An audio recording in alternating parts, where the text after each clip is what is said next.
Hey guys, tonight, we're going to step back not just in time, but into the profound echoing silence of a world that has just lost its giants.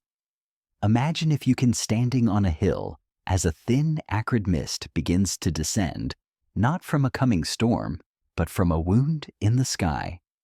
The air once thick with the vibrant, chaotic symphony of 1,000 roars and rustles is now hushed. This isn't a quiet morning. It's the breathless hush that follows a cataclysm. A cosmic bullet has struck the planet, and in the span of an afternoon, the story of life on Earth changed forever. Now I should probably give you a bit of a reality check. If you were standing on that hill, you wouldn't be around for long. The initial shockwave would have vaporized you. The subsequent firestorms would have incinerated you. And even if you somehow survived, that the plummeting darkness would eventually claim you. So before you get comfortable, take a moment to like the video and subscribe, but only if you genuinely enjoy what I do here. As you get settled, I'd love to know where you're listening from tonight and what time it is for you right now. Let those gentle thoughts drift away as we begin our story. Not with a bang, but with the eerie, slow whisper of a world holding its breath. The story begins with a flicker of light, and then darkness. Not the familiar darkness of night, but a new, profound, and all-encompassing shadow. We are standing on a planet that has just been struck by a visitor from the cosmos, a space rock some 10 to 15 kilometers wide, moving at a speed of around 20 kilometers per second. It's hard to wrap our minds around such numbers, so let's use an analogy. Imagine a skyscraper the size of Mount Everest, hurled at a speed that would take you from New York to Los Angeles in just a few minutes. That's the scale we're dealing with. The impact itself was not a single event, but a symphony of destruction. It struck with the energy of billions of atomic bombs, carving a crater over 180 kilometers wide. The force of the impact was so immense, it instantly vaporized the rock itself, along with a vast section of the Earth's crust, sending a column of superheated rock and gas into the atmosphere. This wasn't a firework. It was a wound in the planet's very being, a wound that would bleed chaos for centuries to come. But the real story isn't in the impact itself. It's in the aftermath. The first minutes were defined by a heat pulse, a searing wave of thermal radiation that moved outward from the impact zone faster than the speed of sound. This pulse, a product of the incandescent ejecta launched into the atmosphere, was hot enough to ignite anything in its path. Picture the entire horizon bursting into flame and inferno that swept across continents, leaving nothing but charred skeletons and smoldering ash in its wake. This is a crucial distinction. It wasn't just a fire. It was a flash of heat so intense and so rapid that there was no time to react. Any creature caught in the open, from the largest sauropod to the smallest lizard, would have been reduced to dust. Even those who sheltered underground or in water would have felt the searing heat, as it would have raised the temperature of their surroundings to lethal levels. The planet for a moment was a furnace. This initial devastation, however, was just the prelude. The true silent killer was what followed. The impact launched an immense amount of dust and soot into the stratosphere, a layer of the atmosphere so high that it is largely unaffected by weather patterns. It was here, in this thin, serene band of air, that the debris formed a global blanket.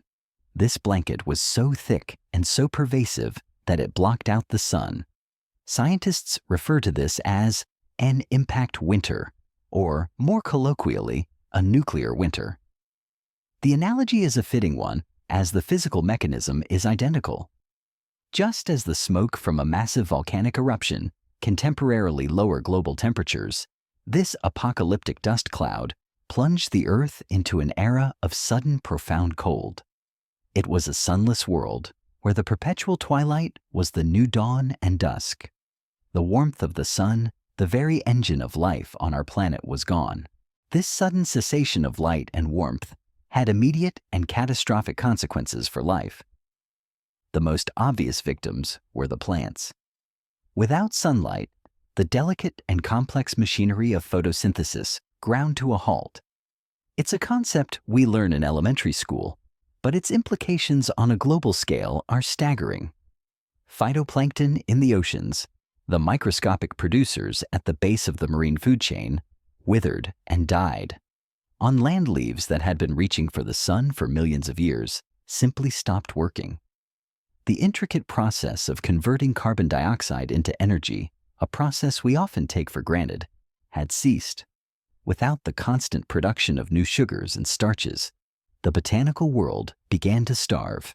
The verdant forests, the sprawling grasslands, the lush ferns, they all became a memory, a ghost of what had been. This collapse of the plant kingdom was the first domino to fall. Herbivores. The gentle giants who fed on this green bounty were the next to go. Their vast stomachs built for processing tons of plant matter, a day suddenly had nothing to digest. The sheer size of these creatures, once their greatest advantage, became their most terrible burden. A towering brachiosaurus, a creature of immense power and serene grace, could not simply find a new food source. Its body was a monument to a world that no longer existed. The smaller herbivores fared little better. They too were locked in a desperate search for food that was not there. The world was not just cold and dark, it was empty. This starvation was slow, agonizing, and inescapable. It was a silent tragedy played out on a global stage where the audience was gone. The core scientific concept here is the interconnectedness of life, a principle known as trophic cascades. Think of it as a house of cards where each card represents a species or a group of organisms. Remove one card and the whole structure might wobble. But if you remove the foundation, the cards at the very bottom, which in this case are the plants, the entire house collapses. The extinction of the dinosaurs wasn't an isolated event. It was the result of a catastrophic chain reaction that began with the disappearance of sunlight. This raises an interesting philosophical question. Is the continued existence of a complex ecosystem always inherently fragile? Or was the dinosaur-era world simply unprepared for an event of this magnitude? The truth is, we don't know for sure. What we do know is that a single astronomical event was powerful enough to pull the linchpin out of an entire planetary ecosystem. Even the most fearsome carnivores were not exempt from this chain reaction. A Tyrannosaurus rex, for all its power, was as much a victim of this event as a small plant eater. The food it hunted was starving, and soon its massive frame had no sustenance. Its incredible strength and imposing teeth, which had defined its place at the top of the food chain, were now useless tools in a world with no prey. The great predators simply faded away not in a great bloody battle, but in a quiet, lonely struggle against a silent, unseen enemy hunger. This is one of the most poignant aspects of this story. The most powerful creatures on Earth were undone not by a greater beast, but by the absence of something as simple and fundamental as a blade of grass. The eerie silence I mentioned at the beginning was not just the absence of dinosaur calls. It was the absence of a thriving world. It was a silence so profound it could be measured in the stillness of the air and the stillness of the water. This was a world of ghosts, where the echoes of ancient life still lingered, but the living were few and far between. The survivors, the ones who would go on to shape our own distant future, were not the mighty, but the meek. They were the ones who could burrow, the ones who could hide, the ones who could survive on scavenged scraps, or the small insignificant life forms that clung to existence in this new brutal world. They were not the heroes of our story. They were the quiet protagonists of an entirely new one. They were the patient, the small, and the lucky. This initial descent into a sunless, starving world is where our journey begins. It is a journey not just through a geological time period, but through a tapestry of devastation and survival, of silent struggle, and the slow, quiet emergence of a new kind of life. It's a story about the resilience of a planet and the enduring mystery of how life in its most fundamental form always finds a way. We have only just begun to see the shadows of this new world. The silence that had fallen upon the world was not a peaceful one. It was heavy with the absence of life a vast and hollow echo of what had been.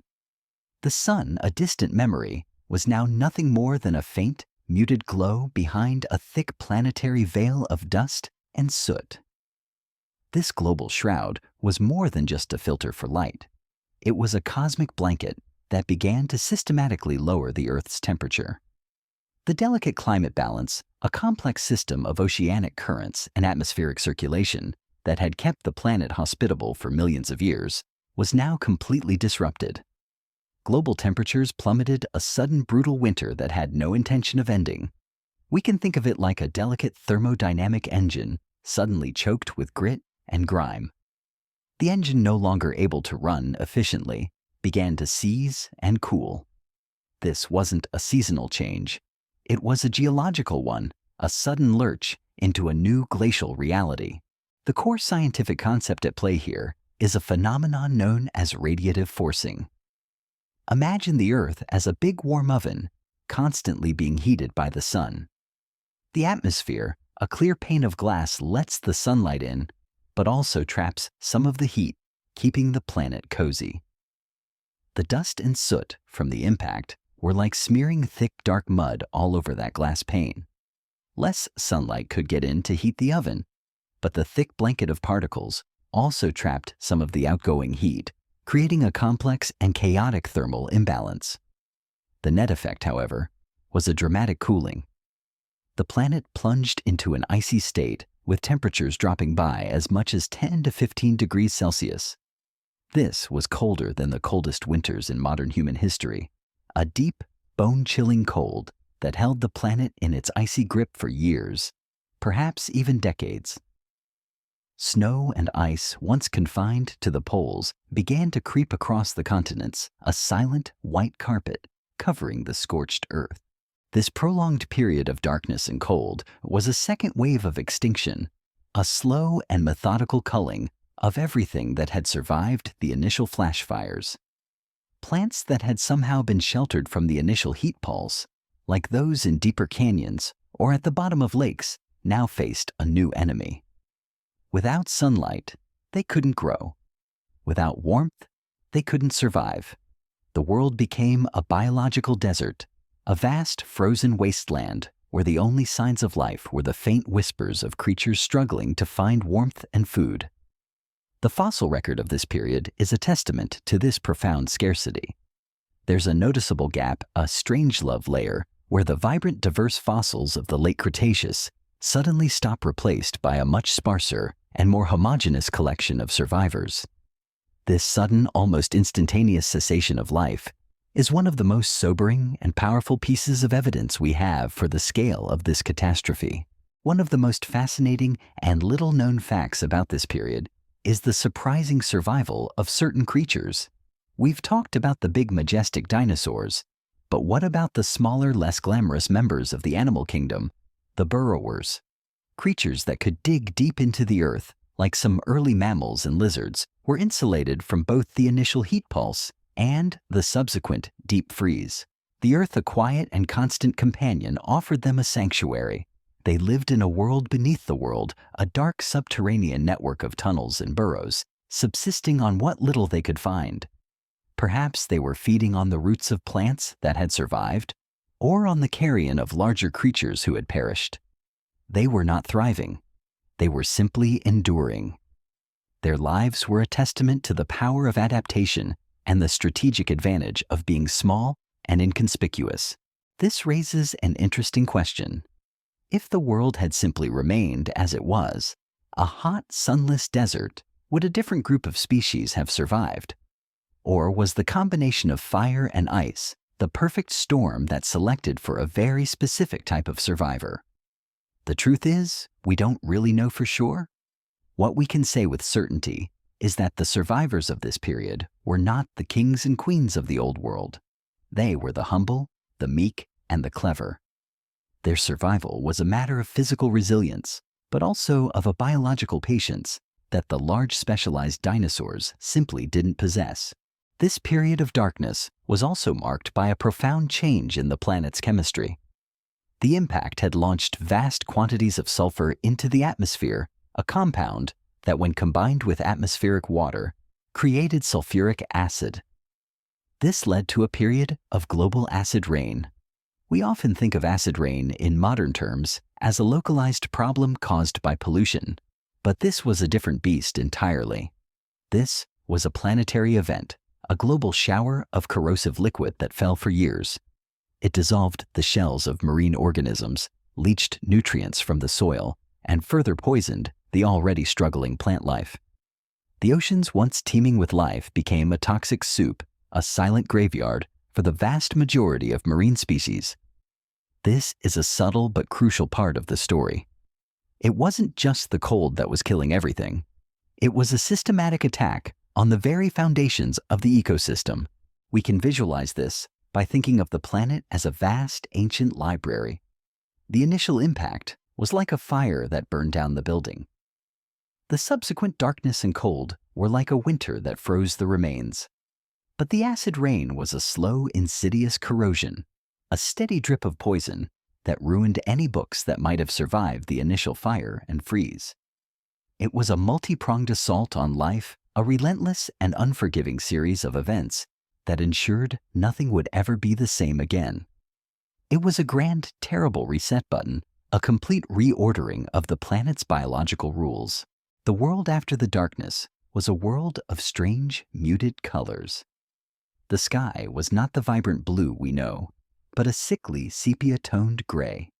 The landscapes were not the lush greens and browns of a living planet, but the desolate whites and grays of a frozen wasteland. The air once filled with the sweet scent of flowers and the earthy smell of soil was now thick with the acrid stench of sulfur and decay. This was a planet in mourning, a planet that had lost its rhythm, its vibrancy, its soul. It was a canvas, wiped clean, waiting for a new artist to come and begin to paint a new story.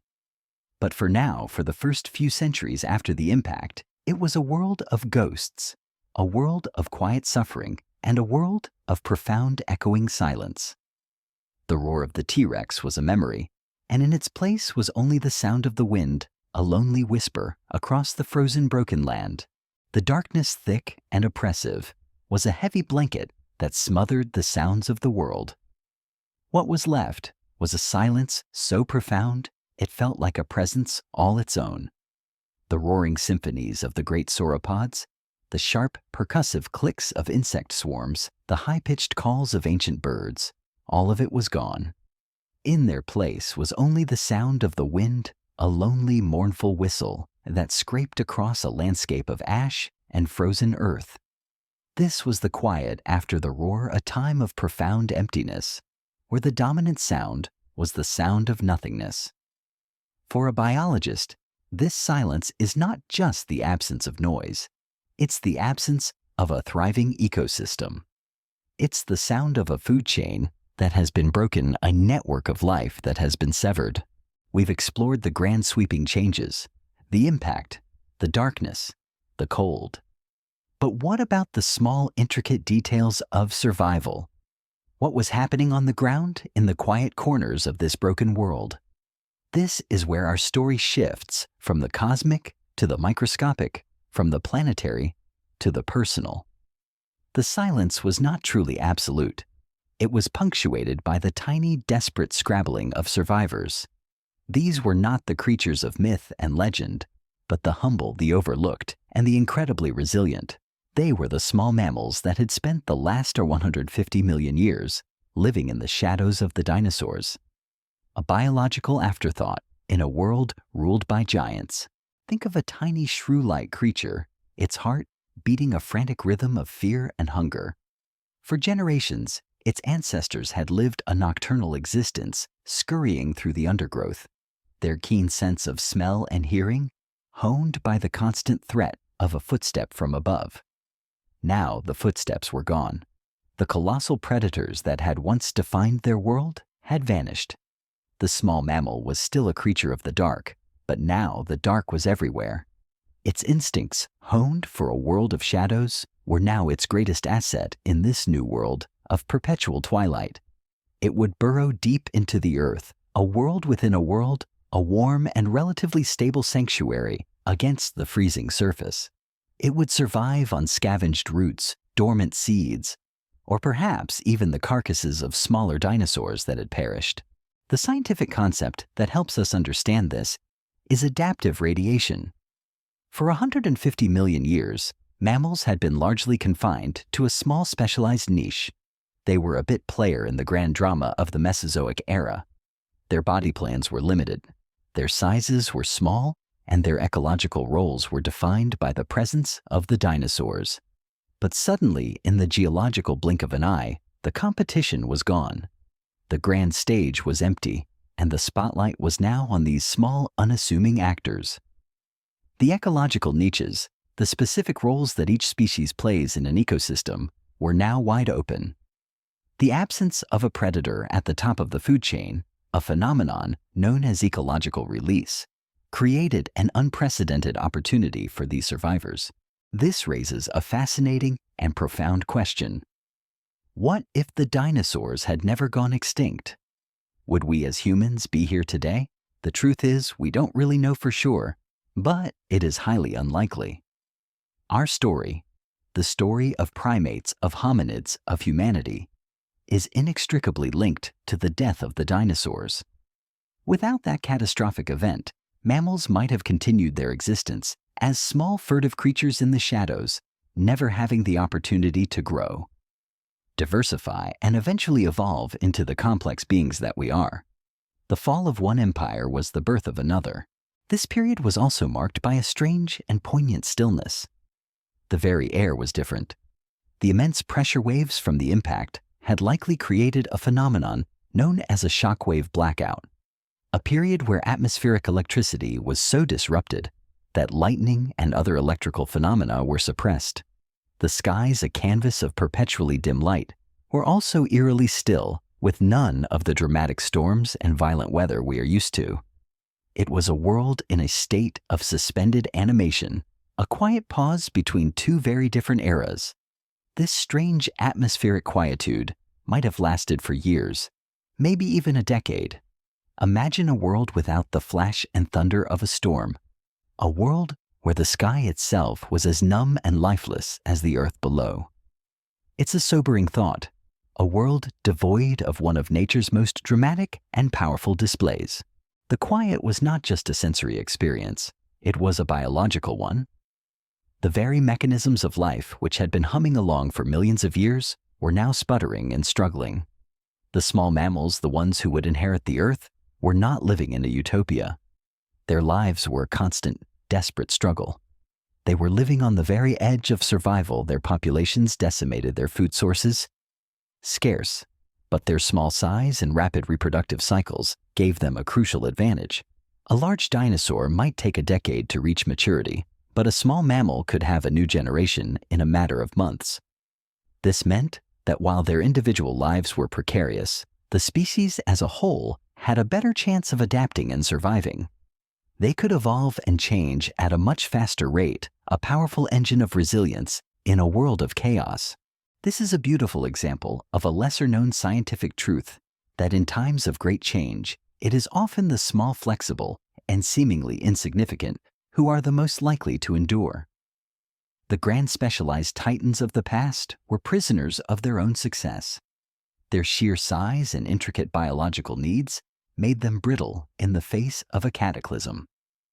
The small mammals, however, were not prisoners of anything. They were a blank slate, a biological potential, waiting for the right moment to explode. And in the quiet aftermath of the dinosaur extinction, their moment had finally arrived. The quiet world was a fertile ground for a new kind of existence. The absence of the old order meant that the survivors could begin to experiment. A mammal that once ate insects might start to nibble on dormant seeds. Another might begin to forage for fungi. The rules of the game had been rewritten, and these small creatures were the first players in a new unwritten story. Their small, cautious movements in the dark were the first tentative steps toward a world where they would eventually become the dominant form of life. The story of the Earth, which had been a dinosaur story for so long, was now a mammal story. And it began not with a roar, but with a whisper and the patient, silent heartbeat of a tiny creature in a burrow. The quiet after the roar was not a final silence, but the pregnant pause before a new symphony began to compose itself. The world was a vast, desolate canvas, and the creatures that had survived were not just passive observers. They were the first tentative strokes of a new masterpiece. The story of what happened next is not a single grand narrative, but a complex interconnected web of life and death, a process that biologists call a trophic cascade. To understand this, let's think of an ecosystem not as a simple list of plants and animals, but as a vast woven tapestry. Every thread is a species, and every knot is a relationship: who eats whom, who shelters whom, and who provides a home for whom. The dinosaur extinction was not a simple tear in this tapestry. It was as if someone took a great cosmic blade and sliced the entire fabric in half, leaving a frayed and broken mess. The first threads to vanish were the biggest ones. We've already talked about the herbivores and the carnivores, but their disappearance created a vacuum that affected every level of life. With the giant plant eaters gone, the immense pressure on plant life was suddenly released. No longer were whole forests being trampled or devoured. But this wasn't a positive change, at least not at first. The plants themselves, struggling in the sunless world, were now facing a new problem: a lack of nutrient cycling. Normally, the massive bodies of dead dinosaurs would decompose, returning vital nutrients to the soil. With the sudden global die-off, the nutrient supply was a one-time event, and the cold and dark made decomposition a slow, agonizing process. It was a paradox, a world full of dead life, but a soil that was starving. This leads us to a crucial and often overlooked part of the story: the survivors at the bottom of the food chain. We've talked about the small mammals, but what about the even smaller life forms? The fungi. Fungi, with their patient, creeping mycelial networks, are the great recyclers of the planet. They are the quiet janitors of the forest floor, breaking down organic matter and returning its constituent parts to the earth. In a world suddenly littered with the immense bodies of dead dinosaurs, the fungi had an unprecedented feast, but even their work was hampered by the cold. The slow march of decay, a process we take for granted, was now a glacial one. So the nutrients remained locked in the dead, and the living struggled. This raises an interesting and somewhat morbid question.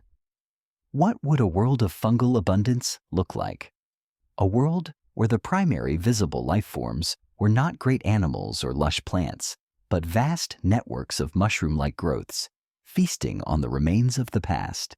The truth is, we don't really know for sure, but we can speculate.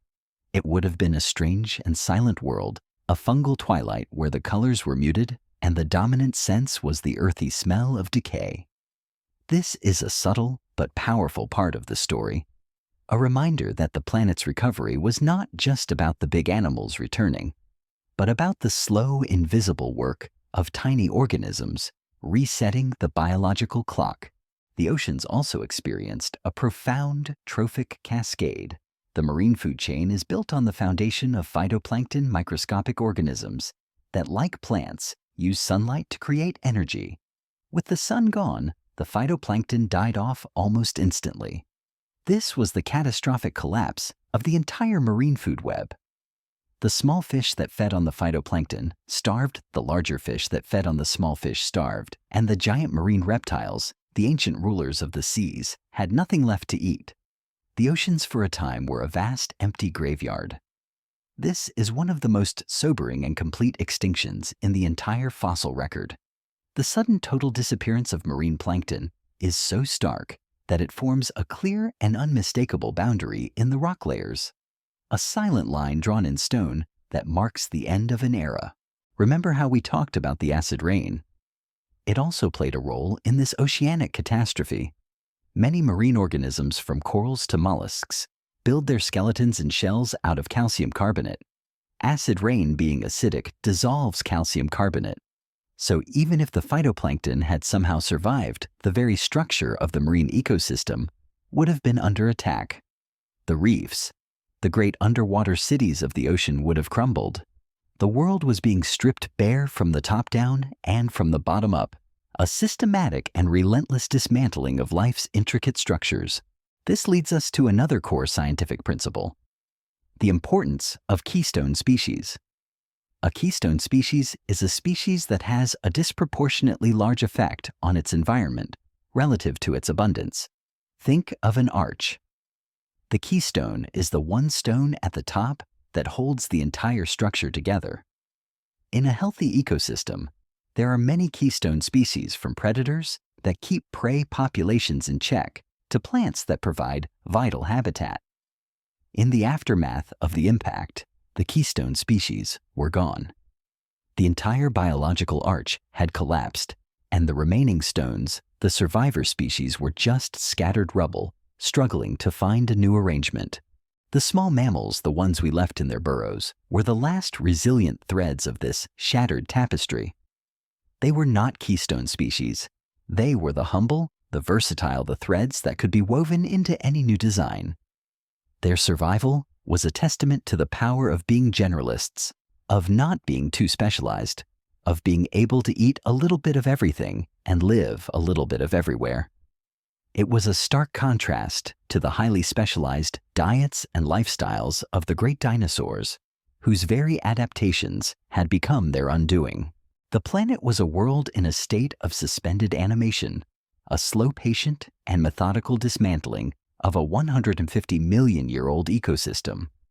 It was a lesson in the fragility of life and the immense, almost incomprehensible power of a single celestial body. The tapestry was broken, but it was not gone.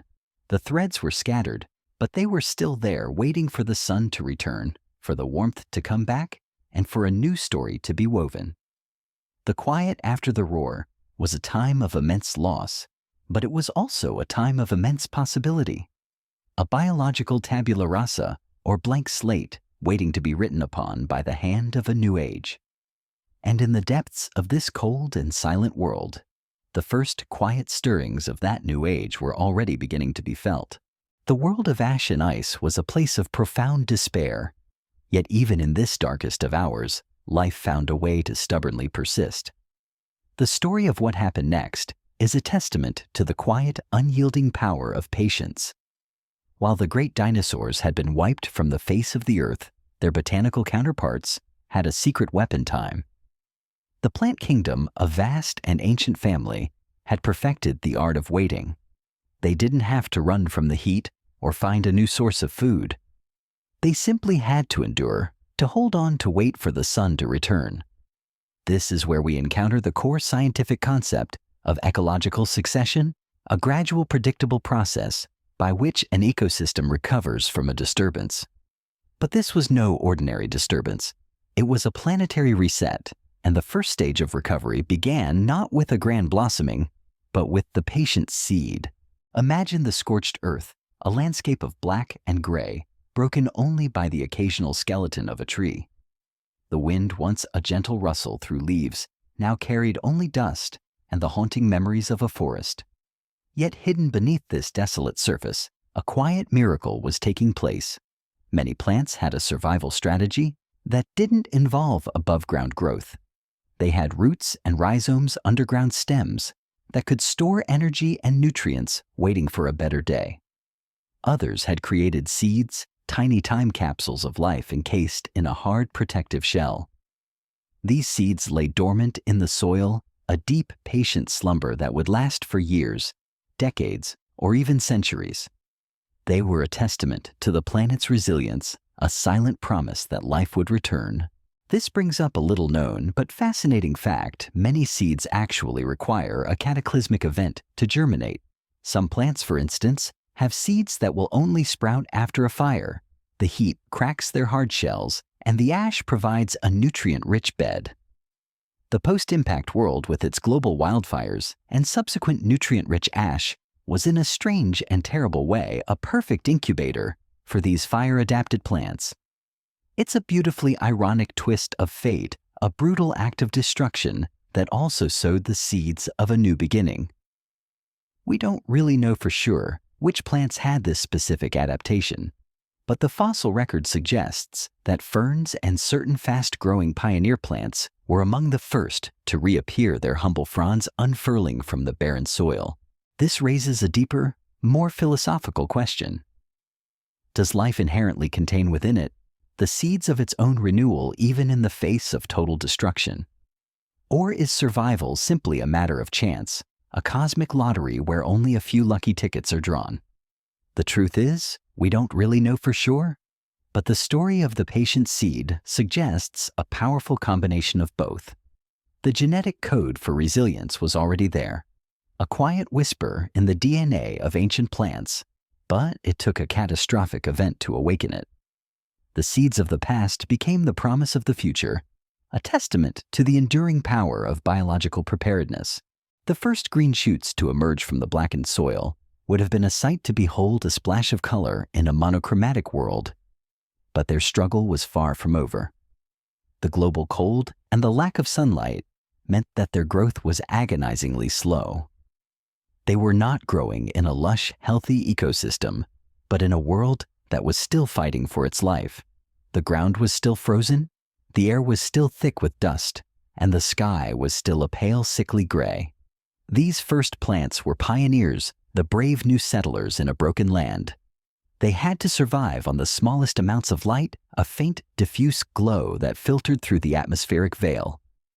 Their existence was a quiet defiance, a testament to the indomitable spirit of life itself. The story of the plant world's recovery is a slow and methodical one, a stark contrast to the sudden violent death of the dinosaurs. It was a recovery measured not in days or weeks, but in decades and centuries. The first pioneers, the ferns and mosses, would have slowly stabilized the soil, their roots creating a foundation for future growth. Their presence would have also created tiny microclimates, small pockets of warmth and humidity, where other, more complex plants could begin to take root. This is the essence of ecological succession. One stage of life creates the conditions for the next. The humble plants were not just growing. They were building a new world, one root and one leaf at a time. Their resurgence was also a lifeline for the animal survivors.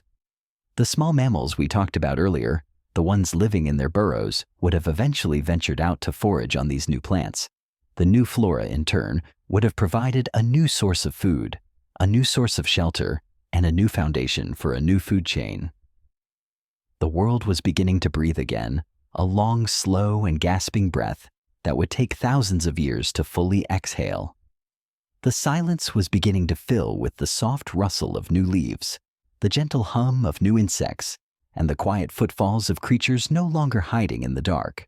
This is the beautiful, haunting part of the story. The seeds that lay dormant in the soil for so long were not just waiting for the right conditions. They were a living memory, a quiet echo of the world that had been. They were a link between the deep past and the uncertain future. And in their slow, patient growth, they were writing the first few lines of a new chapter in the history of life on Earth. A chapter that in a few million years would include us. The world of patient seeds and resilient roots was still a world in flux, a vast and broken land waiting for a new shape. The initial fires and subsequent deep freeze had set the stage, but the planet was not done with its punishment. The story of what happened next is one of two elements, fire and water in a dance of destruction and renewal. The first act of this new drama was a global wildfire event of unimaginable scale. The initial asteroid impact, as we've discussed, had launched a pulse of searing heat that ignited continents. But what followed was a different kind of fire, a fire fueled not just by heat, but by the sheer amount of dry dead vegetation left behind. Think of a dry tinderbox. For millions of years, the world had been a lush, verdant place. The forests of the Cretaceous period were vast and dense, a colossal biomass of plant life. The initial impact would have instantly incinerated vast swaths of these forests, but it also would have created immense amounts of highly flammable charcoal and dried out plant matter. As the initial heat pulse subsided, these smoldering remains would have continued to burn a series of persistent low-grade fires that would rage for months, if not years. We have a fascinating scientific term for this event, the KPG boundary layer of soot. When geologists look at the rock layers from this time, they find a thin dark line of soot and iridium, a clear marker of a global firestorm. It's a permanent scar on the planet's history, a line drawn in stone that marks the day the world burned. This long-lasting fire was not just a destructive force, it was also a cleansing one. The ash and soot it produced would have further contributed to the atmospheric veil deepening the cold. But it also would have created a new nutrient-rich soil, a perfect niche for the patient seeds that lay dormant beneath the surface. It's a powerful paradox, a global fire that paved the way for a global rebirth. This fire, however, had a profound and lasting effect on the planet's atmosphere. All that burning biomass released immense amounts of carbon dioxide into the air. This is a crucial detail because while the initial dust cloud was blocking the sun and causing the world to freeze, this carbon dioxide would eventually have the opposite effect.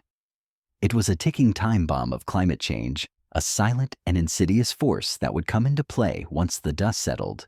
And then there was the flood. The second act of this drama was a global event of a different kind, acid rain. The asteroid that struck the Earth was rich in sulfur, and when it hit, it vaporized and released an immense amount of sulfur oxides into the atmosphere. These compounds, when combined with water vapor, created a potent sulfuric acid. For years, the world would have been subjected to a steady, relentless downpour of this corrosive rain. It would have been a silent torment, a steady poison that leached minerals from the soil and dissolved the shells of marine organisms. The core scientific concept here is the sulfur cycle, a biogeochemical process by which sulfur moves between rocks, water, and living systems. The asteroid impact injected a massive, unnatural amount of sulfur into this cycle, completely overwhelming the planet's ability to cope. The effects were devastating. The delicate balance of ocean chemistry, a balance that had taken millions of years to achieve, was instantly thrown into chaos. The acid rain would have raised the acidity of the oceans, a phenomenon known as ocean acidification, and it would have been a death sentence for most marine life. The coral reefs, the vibrant rainforests of the seas would have crumbled. The plankton, the very foundation of the marine food web, would have been unable to build their delicate calcium carbonate shells and would have simply dissolved. This raises a poignant and unsettling question. Is our own modern struggle with climate change and ocean acidification a faint echo of this ancient cataclysm? The truth is, we don't really know for sure, but the parallels are impossible to ignore. It is a sobering thought, a reminder that the planet's systems, for all their resilience, have their limits. The story of the acid rain is a lesson in the fragility of these systems and the catastrophic consequences of disrupting them on a planetary scale. But even in this deluge of destruction, there were glimmers of hope. The acid rain, for all its destructive power, also had a strange transformative effect on the land. It would have accelerated the breakdown of rocks, releasing new minerals and nutrients into the soil. It was a violent, brutal form of chemical weathering that over time would have helped to replenish the earth, creating a new foundation for the pioneer plants to grow. The planet, in a strange and terrible way, was using the very forces of its destruction to begin the process of its renewal. The story of the fire and the flood is a story of a planet in a state of violent, chaotic transition. It was a time of immense pain and loss, a time when the very fabric of the world was being torn apart and remade. But it was also a time of immense possibility, a time when the seeds of a new world were being sown in the ashes and washed clean by the acid rain. The old world was gone, burned and dissolved, but the new world was already beginning to emerge, a slow and patient phoenix, rising from the ashes of a forgotten age. The story we've been telling is a grand, sweeping epic of death and rebirth, a planetary narrative of fire and flood. But within this grand drama, there are smaller, quieter tales of survival stories of the unsung heroes who worked tirelessly in the background out of the spotlight. These are the life forms that were not just resilient, but were essential to the planet's recovery. The story of what happened next is the story of life's unseen architects, the fungi, the bacteria, and the insects. These were the humble engineers of the New World, the silent recyclers who were tasked with cleaning up the immense mess left behind by the death of an entire era. The core scientific concept at play here is the role of decomposers. We often focus on the predators and the prey, the producers and the consumers, but the decomposers are the final and most crucial link in any healthy ecosystem. They are the ones who break down dead organic matter, returning its vital nutrients to the soil. In a world suddenly littered with the corpses of immense dinosaurs, the decomposers had a job of unprecedented scale. The fungi, with their delicate but powerful mycelial networks, were like a vast subterranean cleanup crew. They spread across the land, breaking down the tough cellulose of fallen trees and the decaying flesh of long-dead sauropods. Their work was slow, methodical, and essential. Without them, the nutrients would have remained locked in the dead, and the new life we talked about earlier, the patient seeds and the new plants, would have had nothing to feed on. This brings up a fascinating and often overlooked scientific truth. Bacteria are the true masters of planetary resilience. Bacteria have been on this planet for billions of years, surviving every extinction event, every climate catastrophe, every volcanic winter. They are the ultimate generalists, able to adapt to a bewildering array of environments. In the post-impact world, they would have thrived. The decaying flesh, the nutrient-rich ash, and the newly acidic oceans were all new fertile grounds for bacterial growth. They would have been at the forefront of the cleanup effort, their unseen populations exploding in the wake of the dinosaur extinction. Their microscopic metabolisms were the engines of renewal, the quiet hum of a planet beginning to heal itself. This raises a deeper, more philosophical question. Is the true measure of a species' success not its size or its power, but its ability to endure? Were the dinosaurs, for all their majesty, merely a temporary stage in the planet's story? And are the bacteria and fungi the true eternal residents? The truth is, we don't know for sure, but it is a humbling thought. It reminds us that our own place in the story of life is a brief, fleeting moment, and that the true story of this planet is written in the patient, persistent, and unseen work of the very smallest of creatures. The insects, too, played a crucial role. We often think of insects as pests, but they are a vital part of every ecosystem on Earth. In the post-impact world, they would have been among the most successful survivors. Their small size and ability to live in a bewildering variety of niches, from burrowing in the ground to living on the carcasses of dead animals, gave them a massive advantage. Their rapid life cycles and short generation times meant that they could adapt and evolve at an incredible pace. They were the first engineers of the New World, their tiny bodies moving the soil, pollinating the new plants, and serving as a crucial food source for the small mammals that were just beginning to emerge from their burrows. Remember how we talked about the trophic cascade?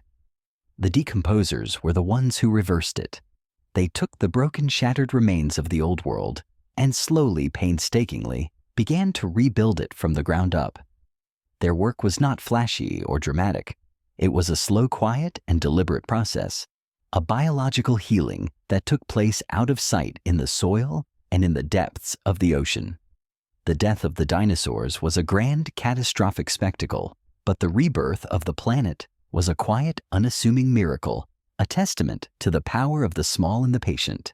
The story of the unseen architects is a beautiful reminder that every form of life, no matter how small, has a role to play in the grand symphony of the planet. The majestic dinosaurs may have ruled the day, but it was the humble decomposers who inherited the night. They were the ones who ensured that the story of life on Earth did not end, but simply took a new, unexpected, and utterly profound turn. And as the dust began to settle and the sun began to return, their quiet work laid the foundation for a new age, an age that would eventually lead to us. The planet, a canvas of gray and ash, was not empty. The small patient mammals who had spent a geological age in the shadows now found themselves at the dawn of their own era. The story of what happened next is the story of the dawn of the mammalian age, a time of explosive diversification and rapid evolution. For 150 million years, mammals had been little more than a whisper in the footnotes of Earth's history. They were small, nocturnal, and specialized their lives defined by the need to avoid the colossal predators that ruled the day. But with the dinosaurs gone, the biological pressure that had held them in check was suddenly and completely released. The core scientific concept at play here is the principle of adaptive radiation, a phenomenon we've touched on briefly, but which now takes center stage. Adaptive radiation is the rapid diversification of a single lineage into a multitude of new forms. Imagine a species of tiny shrew-like mammal that before the impact had a very specific job: eat insects. Its body was perfectly adapted for this role. But after the dinosaurs vanished, the world was a wide open landscape of new possibilities. The niches that had been occupied by dinosaurs, from herbivores that grazed on low-lying plants to carnivores that hunted in the forests, were now vacant. The small mammal with its generalist body plan was like a blank slate ready to be written upon by the forces of evolution. Over the next few million years, these small mammals began to diversify at an astonishing rate. Some lineages began to grow larger, filling the roles of herbivores. Their teeth evolved to grind tough plant matter, and their bodies grew to better process the high volume of vegetation required to sustain them. Other lineages became predators, their teeth and claws sharpening their bodies, becoming more agile and powerful. Still others began to explore new habitats, from the trees to the water, becoming the ancestors of everything from whales to bats. It was a time of unprecedented evolutionary experimentation, a grand planetary workshop where life was free to try out new designs and new strategies. This raises a fascinating and profound question. Is there an inherent biological drive to fill every available niche, or is it simply a matter of chance and opportunity? The truth is, we don't know for sure. What we can say is that the story of the mammals is a powerful testament to the latter. The opportunity was created by a cosmic catastrophe, and the mammals were simply the ones who were in the right place at the right time with the right set of tools for the job. Their small size and rapid reproductive cycles, which had been a disadvantage in the age of dinosaurs, were now their greatest asset. They could evolve and adapt at a much faster rate, allowing them to rapidly colonize the New World. One of the most fascinating and little-known facts about this period is the sheer diversity of the earliest mammals. The first ancestors of whales, for example, were small deer-like creatures that lived on land. The ancestors of bats were small insectivorous mammals that began to glide from tree to tree, their forelimbs slowly evolving into wings. It was a time of strange and wonderful creatures, a time when the very definitions of what a mammal could be were being rewritten. It was a world in which a small, unassuming shrew could be the ancestor of a majestic whale, and a tiny mouse-like creature could be the ancestor of a soaring bat. It was a world of possibility, a world where the future was unwritten. The quiet world we talked about in the last chapter was now beginning to fill with new sounds. The rustle of new leaves was joined by the scurrying of new creatures. The hum of new insects was joined by the chirps and squeaks of new animals. The silence was not gone, but it was being filled with a new chorus, a new symphony of life that was still in its earliest, most experimental stages. This was the dawn of a new age, an age that would eventually lead to our own. The story of the mammals is our story. We are the direct descendants of these humble survivors, the quiet protagonists of an entirely new chapter in the history of life on Earth. And as we watch them take their first tentative steps into the new world, we are watching the very beginning of our own story. The story of the new world was not just a story of the land, it was a story of the water. While the continents were plunged into darkness and cold, the oceans too were in the midst of a profound and terrible transformation. The story of what happened next is the story of the whispers in the water, a chronicle of oceanic collapse and the slow, mysterious process of marine recovery. The seas, which had been the birthplace and cradle of life for billions of years, were now a silent, toxic graveyard. We've already touched on the initial cause of this collapse, the death of the phytoplankton. The sun, the great engine of the marine ecosystem, had been blocked, and the microscopic life forms at the base of the food chain had withered and died. This is the core scientific concept of primary productivity, the rate at which an ecosystem's producers convert solar energy into chemical energy. In the oceans, this rate fell to zero, and when the foundation of the marine food web was gone, the entire structure collapsed. The small plant-eating fish starved, and the large majestic marine reptiles that had ruled the seas for millions of years, the plesiosaurs and mosasaurs, had nothing left to eat. They too vanished, leaving behind only the cold, empty silence of a dead ocean. This brings us to a fascinating and little-known scientific fact. About this period, the oceans did not just go dark, they also became highly acidic. We talked about the acid rain, which was a constant corrosive deluge on the land. In the oceans, it was even worse. The immense amount of sulfur that had been released into the atmosphere formed sulfuric acid, and this acid was absorbed by the oceans, drastically lowering the pH of the water.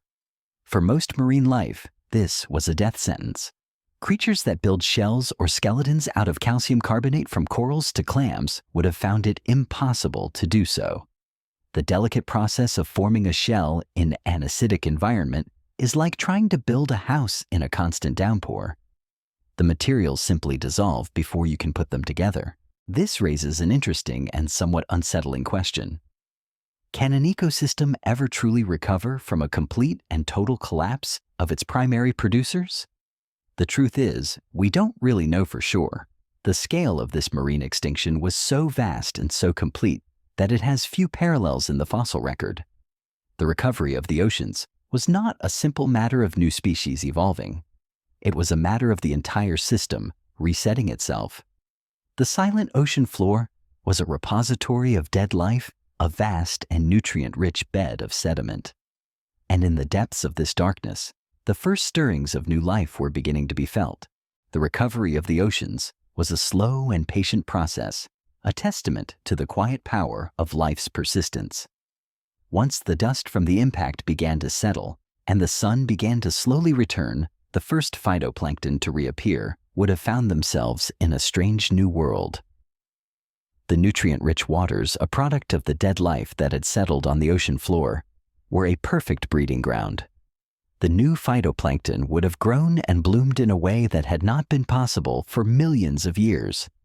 This return of primary productivity was the first whisper of life in the water, the first sign that the silent ocean was beginning to wake up again. The creatures that survived the oceanic collapse were the quiet, the humble, and the resilient. Small bottom-dwelling fish mollusks that could burrow deep into the sediment, and a few resilient species of sharks. These were the heroes of the New Age. They had a generalist diet and a tough, resilient body plan that allowed them to survive the initial catastrophe. And in the slow, patient recovery of the oceans, they were the ones who would eventually take over their descendants, evolving into the vast and diverse array of marine life we see today. The story of the oceans is a beautiful and haunting one, a story of a silent, forgotten world that was eventually brought back to life by the slow, patient work of the very smallest of creatures. The planet's surface, a canvas of fire and flood, was now a museum of its own violent history. The story of what happened next is a story of geology, of how the Earth itself bears a scar from that terrible day. The story of what happened next is the story of a canvas of ash, a chronicle of the long-term geological and climatic changes that left a permanent mark on our planet. The core scientific concept here is stratigraphy, the study of rock layers and their formation. Geologists are, in a sense, planetary detectives, and the rock layers are their evidence. When they examine the rocks from around 66 million years ago, they find a very distinct and unmistakable layer. This layer, known as the KPG boundary, is a thin, dark line of clay that is found all over the world. It's like a bookmark in the geological record, a single page that marks the end of one chapter and the beginning of another. And within this bookmark, there is a fascinating and crucial piece of evidence, a high concentration of the element iridium. Iridium is a very rare element on Earth, but it is much more common in asteroids and other celestial bodies. The high concentration of iridium in the KPG boundary layer is one of the smoking guns of the asteroid impact theory. It's a cosmic fingerprint, a silent, undeniable proof that an extraterrestrial object struck the Earth. It's a powerful and humbling thought. A thin layer of rock no thicker than a coin contains the silent story of a planetary catastrophe. It's a testament to the power of a single event to change the course of history. This raises a fascinating and profound question. What would the world look like today if that layer of iridium and soot didn't exist? Would we even know about the asteroid impact? Or would we have to invent other theories to explain the sudden disappearance of the dinosaurs? The truth is, we don't really know for sure. What we can say is that the story of the KPG boundary layer is a story of a planet that remembers. The Earth, with its vast geological memory, held onto the evidence of that terrible day, waiting for us to eventually come along and read its story. The soot in this layer is just as important as the iridium. It's a reminder of the global firestorm we talked about earlier, a carbon-rich layer of charcoal and ash that was left behind by the burning forests. This soot, when suspended in the atmosphere, was what caused the long dark winter. But once it settled, it became a part of the Earth itself, a thin black line that is a permanent scar on the planet's history. It's a powerful metaphor. The pain and suffering of that era are not just a memory. They are a physical part of the planet we stand on today. But the geological changes were not just about a single layer of rock. The impact itself created a massive crater, the Chicxulub crater in what is now the Yucatan Peninsula in Mexico. This crater is a monument to the violence of that day, a massive ancient wound on the planet's surface. It's a silent reminder of the power of a single celestial body, a wound that has since been buried by sediment and time, but which still holds the secret of the world that was lost. The long-term climatic changes were also profound. The initial cold and darkness caused by the dust and soot eventually gave way to a period of rapid warming. The carbon dioxide that had been released by the global wildfires, a silent time bomb of climate change, began to take effect once the atmospheric veil of dust had settled. The planet, after a long dark winter, was suddenly plunged into a period of extreme warmth. This is the scientific concept of a greenhouse effect, a phenomenon we are familiar with today. The carbon dioxide acted like a blanket trapping the sun's heat and causing global temperatures to rise. This was a second climate shock, a different kind of challenge for the surviving life forms. The story of the canvas of ash is a story of a planet in a constant state of change. It is a story of a violent, cataclysmic event that not only wiped out most of the life on Earth, but also left a permanent mark on the planet itself.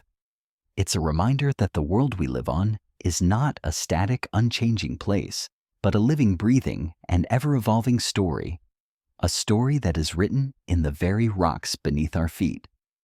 And as we look at the quiet, unassuming layers of rock, we can hear the silent echoes of the fire and the flood, and the quiet whisper of a world that was lost. The world, a canvas of ash and memory, was slowly beginning to awaken. The silence, which had been the dominant sound for so long, was starting to give way to a new chorus. The story of what happened next is the story of the Great Quiet and the new chorus, a chronicle of how sound returned to the planet and what it meant for the survivors. We've talked about the profound echoing silence that followed the dinosaur extinction. But that silence was not an end.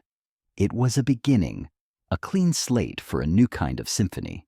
The core scientific concept here is the role of niche partitioning, a process by which different species evolve to use different resources and habitats, thus avoiding competition. In the dinosaur world, the niches were well-defined and well-occupied.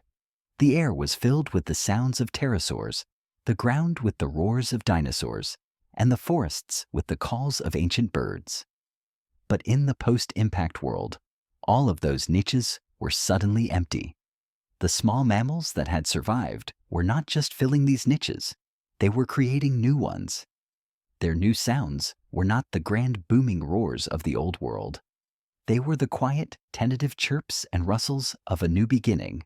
Imagine a small mammal, a tiny ancestor of the mouse, scurrying through the undergrowth. Its sound would have been a high-pitched squeak, a soft rustle of leaves.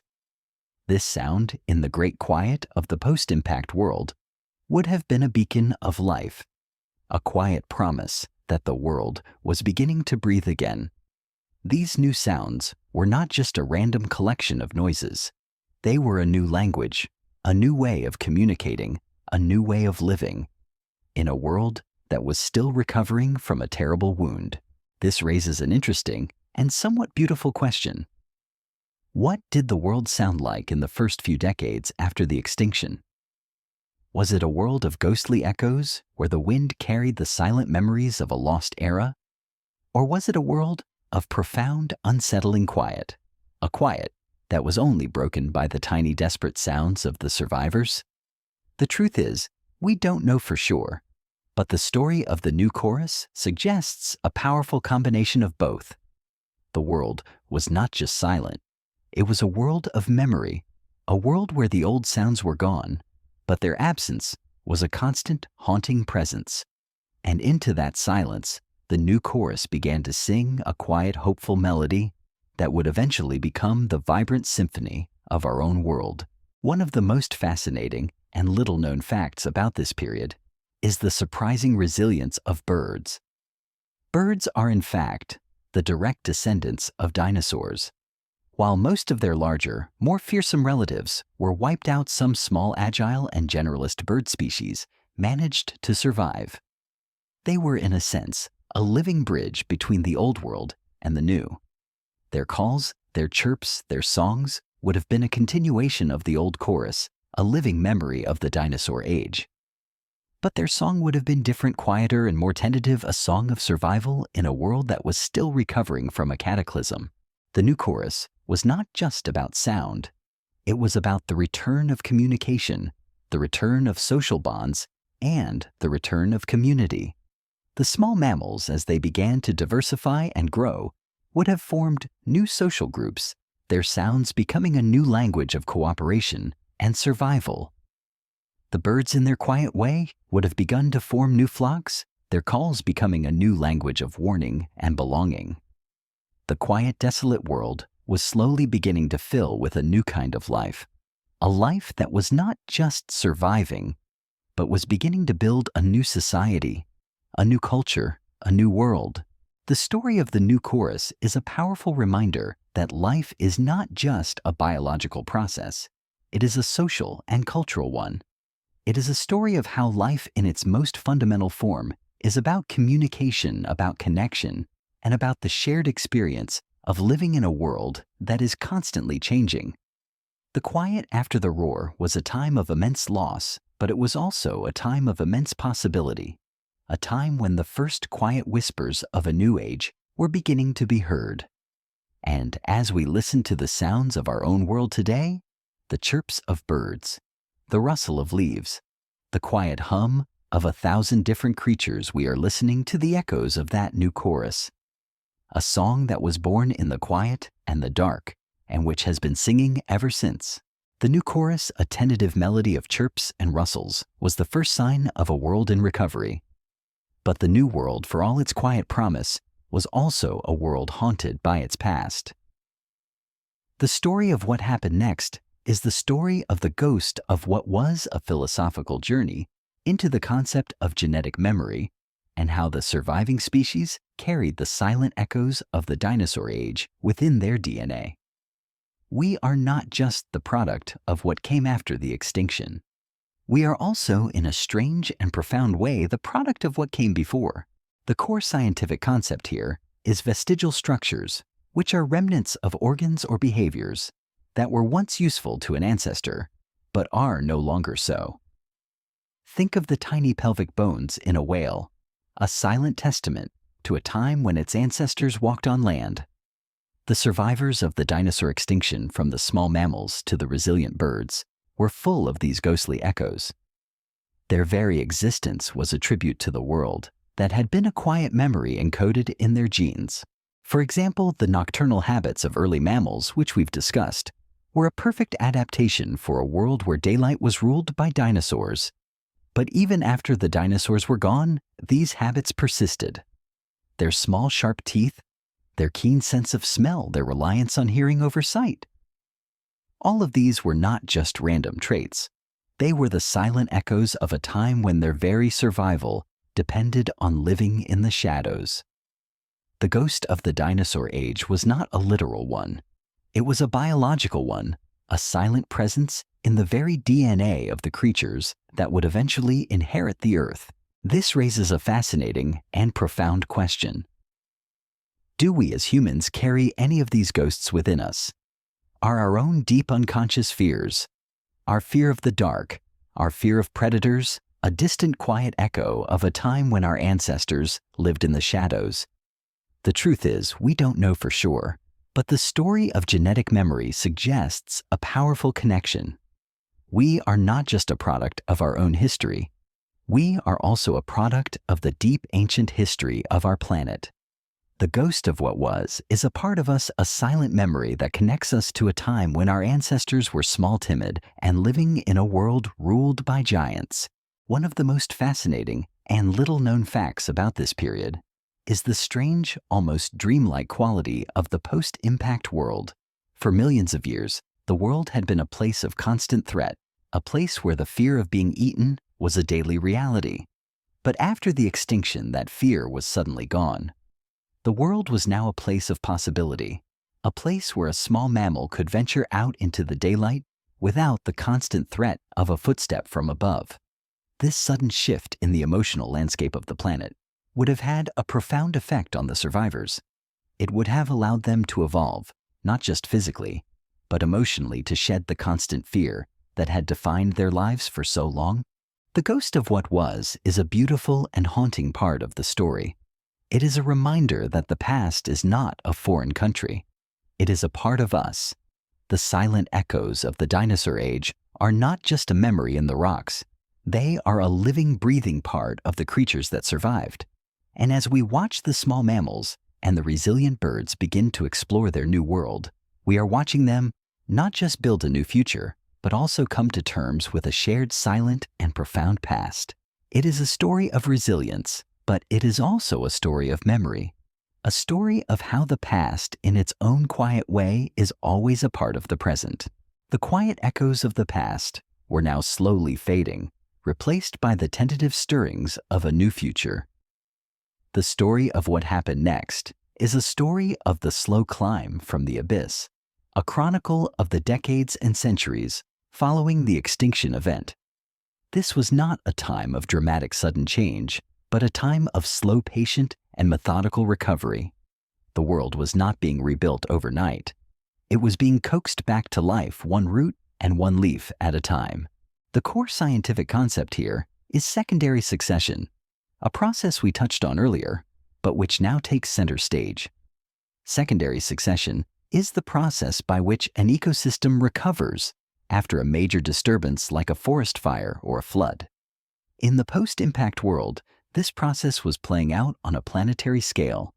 The first pioneers, the ferns and mosses we talked about earlier, were slowly stabilizing the soil, their humble bodies, creating a foundation for more complex life.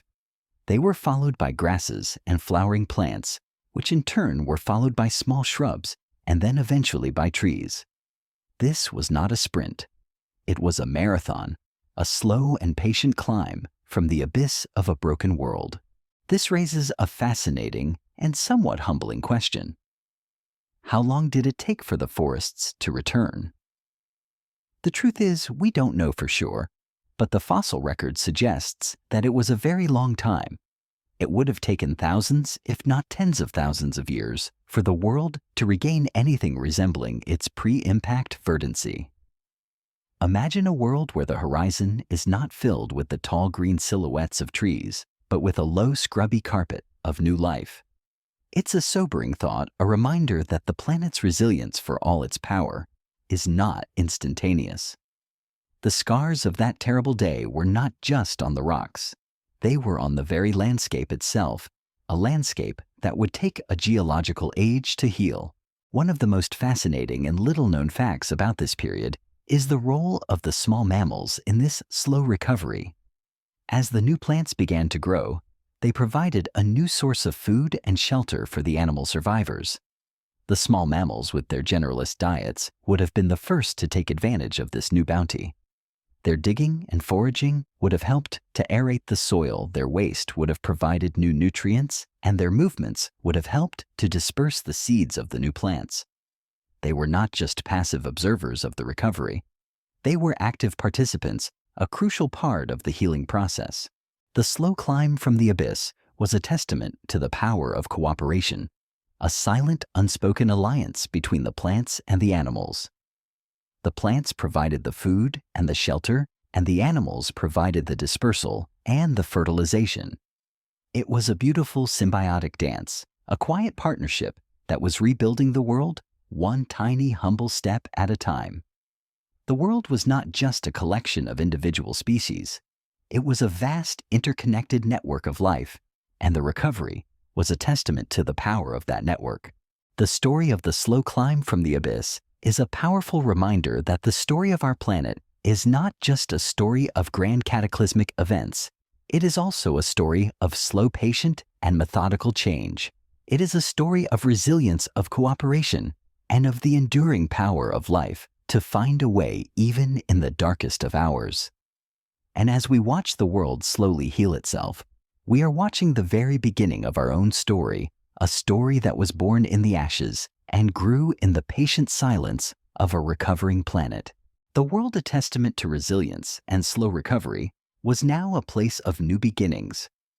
The story of what happened next is the story of a new world. A new story, a philosophical exploration of how this event was not just an ending, but a new beginning, a story of planetary resilience and the cyclical nature of life and death. The death of the dinosaurs was a grand, spectacular finale, but it was also the first word in a new and unwritten book. The core scientific concept here is punctuated equilibrium, a theory of evolution that suggests that species remain in a state of stasis for long periods, and then in a geologically short amount of time undergo rapid and dramatic change. The dinosaur extinction was the ultimate punctuation mark, a sudden and violent event that shattered the equilibrium of a 150-million-year-old ecosystem. In the aftermath, the surviving species underwent a period of rapid evolution and diversification, a burst of new life that would eventually lead to the world we know today. This raises a fascinating and profound question. Is every great leap forward in the history of life preceded by a great loss? Is destruction a necessary prerequisite for creation? The truth is, we don't know for sure, but the story of the dinosaur extinction suggests a powerful connection. The world was not just a collection of species. It was a vast, interconnected story, and the end of one chapter was the necessary beginning of the next. The death of the dinosaurs was the final word in a story of giants and power, and the birth of the mammals was the first word in a story of subtlety and adaptation. One of the most fascinating and little-known facts about this period is the sheer speed of the recovery. While the full recovery of the forests and the oceans would take thousands of years, the first signs of new life, the first new species began to appear in a matter of centuries. It was a testament to the power of evolution, a silent, relentless engine of change that was now running at an unprecedented speed. The world was not just healing. It was being remade, a biological tapestry woven with new threads and new patterns. The story of the new world is a beautiful and haunting one. It is a story of how life in its most fundamental form is about adaptation and resilience. It is a story of how a single cataclysmic event can be both a terrible end and a miraculous beginning. The world we live in today, with its vast and diverse array of life, is a direct result of that terrible day. We are the children of the dinosaurs, not in a direct biological sense, but in a spiritual and philosophical one. Our very existence is a testament to the power of that great extinction, a silent reminder that the death of one era is the birth of another. The story we've been telling is a vast and sweeping epic, a chronicle of a world lost and a world reborn. But now, as our journey nears its end, we must bring the narrative full circle, connecting the silent past to our vibrant present. The story of what happened next is the story of the legacy in our bones, a chronicle of how the end of the dinosaurs is directly linked to the rise of our own species, and a reflection on our place in this grand cosmic story. The core scientific concept here is evolutionary contingency. The idea that the course of life on Earth is not a preordained, inevitable path. It is a series of chance events, and if one of those events had gone differently, the outcome would have been completely different. The dinosaur extinction was the ultimate example of this. If that asteroid had missed the Earth, or if it had struck in a different place, the dinosaurs might have survived, and the mammals might have remained small nocturnal creatures forever in the shadows. Our own existence is a direct consequence of a cosmic dice roll, a testament to the fragile and contingent nature of our place in the universe. This raises a fascinating and humbling question. Are we as humans the culmination of a grand evolutionary plan? Or are we simply the lucky winners of a cosmic lottery? The truth is, we are both. We are the product of a long, patient, and methodical process of evolution, a process that has been going on for billions of years. But we are also the product of a single catastrophic event, a lucky break that allowed our ancestors to finally step out of the shadows and into the light. Our story is not a story of inevitable triumph. It is a story of chance of luck and of the profound and beautiful power of a single random event to change everything. One of the most fascinating and little-known facts about this period is the sheer improbability of our own existence. If you trace our lineage back far enough, you will find a small shrew-like mammal that burrowed in the ground, its heart beating a frantic rhythm of fear and hunger. This creature, our direct ancestor, was not the king of its world. It was a humble survivor, a creature that lived on the very edge of existence. And yet, from that humble beginning, a long and improbable journey began, a journey that would eventually lead to us. We are the living legacy of that terrible day, a testament to the power of a single species to not just survive, but to thrive in the aftermath of a planetary catastrophe. The story of the legacy in our bones is a beautiful and haunting one. It is a story of how the past is always a part of the present, a story of how the ghost of the dinosaur age is a living, breathing part of us. We are the children of the patient seed and the resilient root, the children of the humble burrower and the new chorus. Our very existence is a testament to the power of a world to heal itself, to the power of life, to find a way even in the darkest of hours. And as we look at the stars tonight, we can see the silent, beautiful evidence of that terrible day, a day that was both a terrible end and a miraculous beginning. And so our journey ends. We have traveled back in time to a world of fire and flood, a world of darkness and cold, a world of silent suffering and quiet hope. We have watched as the giants of a forgotten age fell, and as the humble survivors of a new age rose. We have seen how a single cosmic event can change everything, and how life in its most fundamental form is about patience, resilience, and the quiet power of a new beginning. As you lie here now, perhaps your thoughts have drifted, your mind has wandered. The world outside is still and the stars are out. I'd like to gently ask one last time, where is the place you're staying now? The time in that place at this very moment, how is it flowing? Just let that thought gently brush past you like a whisper on the wind. Let the memories of our journey slowly fade like the last embers of a campfire. It is time now to let go. There is nothing left to do but to rest. Thank you for joining me on this journey. It has been a privilege to share this story with you. Now let the night take you. Sleep well, my companion, wherever and whenever you are. Sweet dreams.